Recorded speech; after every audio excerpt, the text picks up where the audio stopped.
Abby is 6 now, but we found out she was deaf at 8 months, and we went down the route of the cochlear implant. She had that done at 18 months, and she's, as I said, she's now 6, and there was no speech there, and she had basic level of sign language.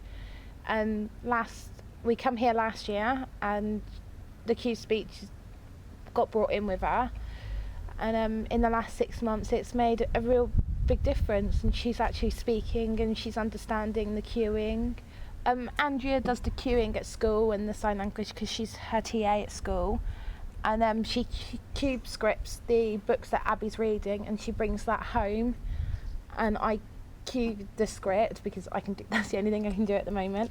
And this why we've come back this year is so hopefully I can go home and have a better understanding with the cueing, and so we can use it a bit more and hopefully bring her speaking level to a 6-year-old's level.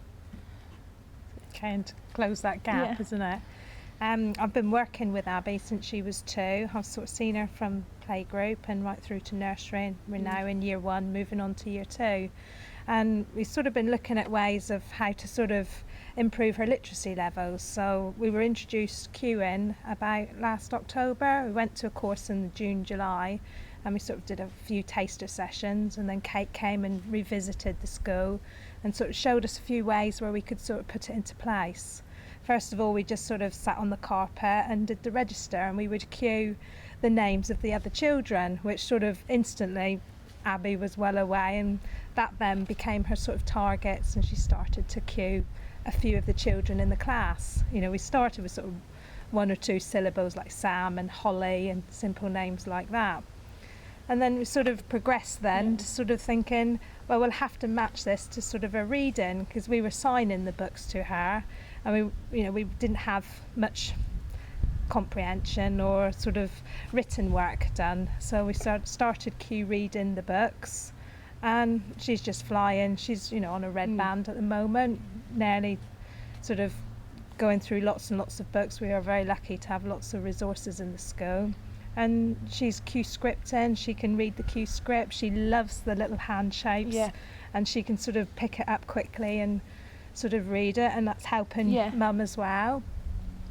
And we used it together with a curriculum for letters and sounds, and she started to make the sounds, and now she's building up more and more of a vocabulary of words, instead of where she used to use the signs when she was communicating with us. Now she's using words for the signs that she previously used, so it's just a big jump. Well, since the cueing's been brought in, she's actually said mummy and daddy, and that was so overwhelming the first time she said that. And it's thanks to the cueing, really, that it's been brought in, and the help that she's had with you, and the support that she's had with the cue speech. And I personally would recommend it to any parent with a child who has got a speech problem or is speech delayed, really. It's not just for deaf children. I could just see instantly it was a way in which she was able to make these words, and her speech is becoming clearer, isn't it? The sounds are clearer the more we cue to her, and she just enjoys it. Loves it. Yeah. It's like last night we heard a peacock, and the noise it made was quite loud, and all she did was ow, ow, ow. And a year ago she'd never have done that a year ago, and it's just amazing to see that in a year, as we don't see it that much. It wasn't till coming here that you actually really notice the change she's made. People that haven't seen her in such a long time, they just can't get over the difference in her, and it's lovely to see that. It's almost like a way of unlocking speech for her, isn't it? Yeah.